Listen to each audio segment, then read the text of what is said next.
everyone. This is HR4BTC presenting the Bitcoiner's Guide to Getting a U.S. Ham Radio License. We're going to start off by discussing HR4BTC's mission statement. Our mission is to bring Bitcoin Plebs and Devs into ham radio in order to help the Bitcoin community achieve technical proficiency in radio communications techniques so that they will be able to contribute to advancing the radio arts in alignment with the ethos of Bitcoin. What we're saying is that radio is a decentralized freedom technology, and we are going to be teaching Bitcoiners how to use it effectively. So the topics of the training are going to be as follows. We're going to discuss the U.S. ham radio license types.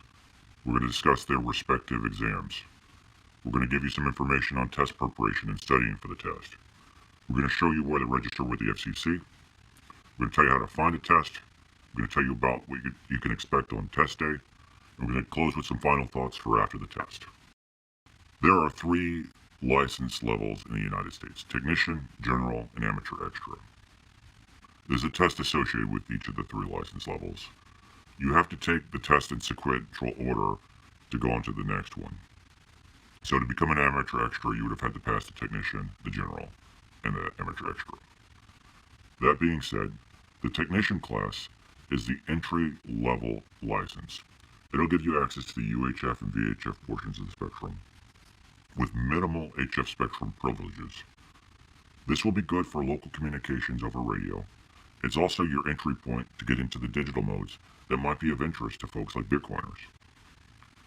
There is a test associated with this. It's 35 questions, and like all 3 of the license tests, it's multiple choice. The question polls are known in advance and they're out in the public. We'll talk about that later. What you need to know is that you have to get 26 of the questions correct in order to pass. This is very doable. Boy Scouts and Girl Scouts, for example, they take this test all the time, frequently at ages 10 to 12. The first test is not that tough. If you're able to hold your own private keys, this should not be that big of a challenge for you. And I think you're going to find what you get for the amount of effort that goes into this, it'll be well worth your time. So, the next license we're going to talk about is the General Class license. I'm going to pitch this to you as the most desirable license to get. It is the mid-level. It gets you just about all of the radio spectrum that is available to a ham radio operator. It gets you into the HF spectrum, which gets you into the ability to do global comms that ham radio is known for, bounces signals off the atmosphere, the whole deal. And what's awesome is it's not that much more difficult than the Technician class. Just like the Technician class, it's 35 questions. You need 26 right, multiple choice, questions are known up front. So I'm going to suggest that for most of you, this should be your goal, is to get to the General class. So the final level is the Amateur Extra class. This is the highest level. It gets you the full ham radio privileges that are available. So those final slivers you didn't get under General. And this test is actually much more difficult.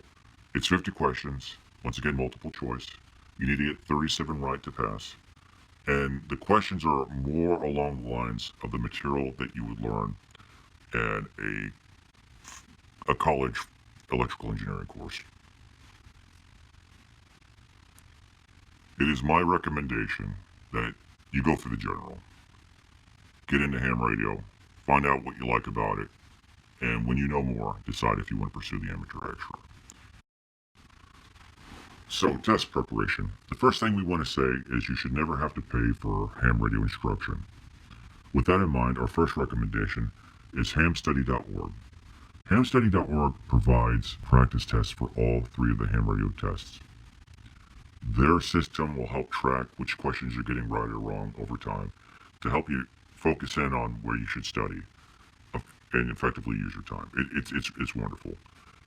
Additionally, they even let you take the actual test through their website, and it will look exactly the same way the practice test looks. So you'll even be familiar with that element for an online test. Cannot recommend them highly enough. The second recommendation, there is a ham radio instructor on YouTube. His call sign is W4EEY. We'll have a link down below. But he does in-person/online classes for all three of the license levels. And he records them and he puts them on his YouTube in a playlist. So you always have the most up-to-date information if you go to his YouTube page and look into the playlist. W4EEY, if you see this, thanks for all that you do, by the way.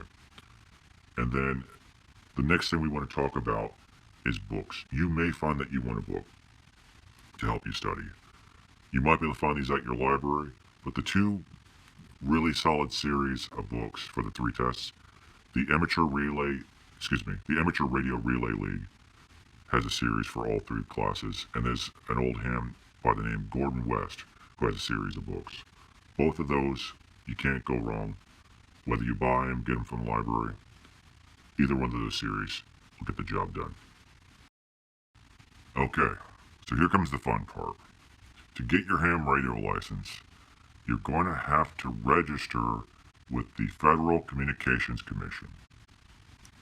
Basically what this entails is, instead of using something like your social security number, you have to sign up to get a unique FCC registration number, or FRN.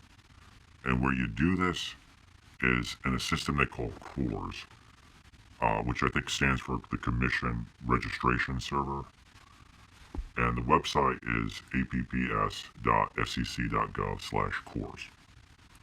Now, one thing I think is very important, not just for getting your ham radio license, for anyone that's looking for privacy, is you should have a P.O. box.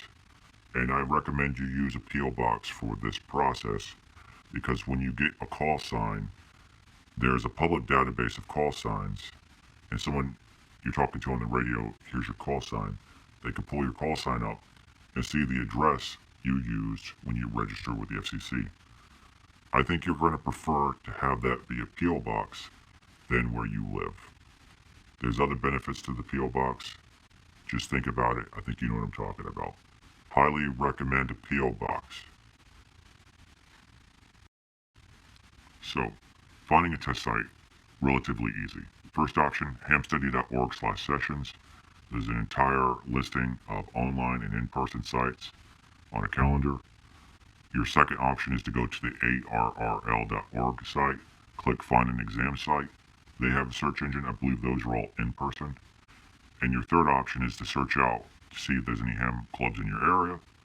And they will frequently on their website, or potentially a Facebook site, have their upcoming schedule of exams. So, for taking the test, you're going to need to bring a few things with you. You're going to need a government ID, driver's license, passport, the basics. You're going to need your FRN number that you just registered for. And you're going to need the test fee.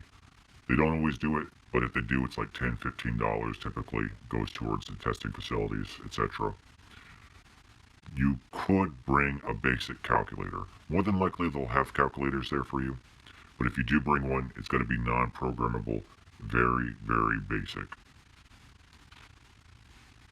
Furthermore, on your test day, if you pass a test, let's say you went to take technician class test, and you pass, out of tradition, they're going to probably offer to let you take the next test for free.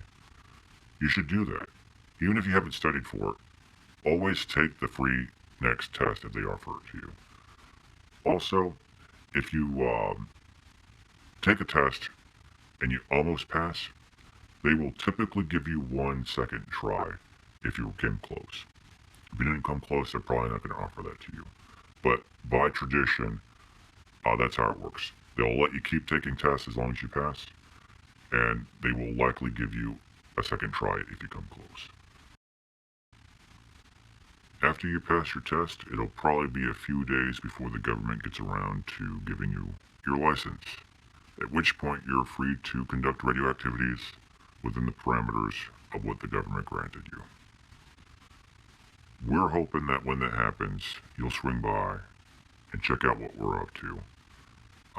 This YouTube channel will be one spot We really like nostr here. HR4BTC really likes nostr. So look for that npub down below.